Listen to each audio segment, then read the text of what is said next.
In this video, I will show you how to remove the price from your products on Shopify. First, sign in to your Shopify account and open your dashboard.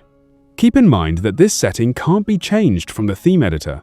Instead, you'll need to edit your theme's code.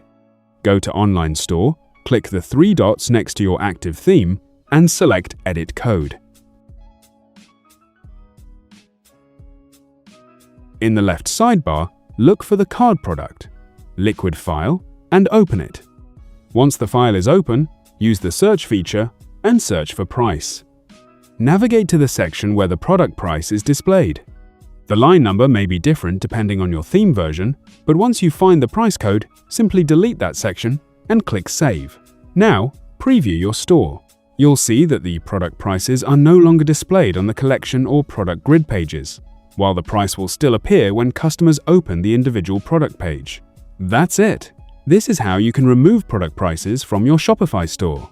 If you found this video helpful, subscribe to our channel.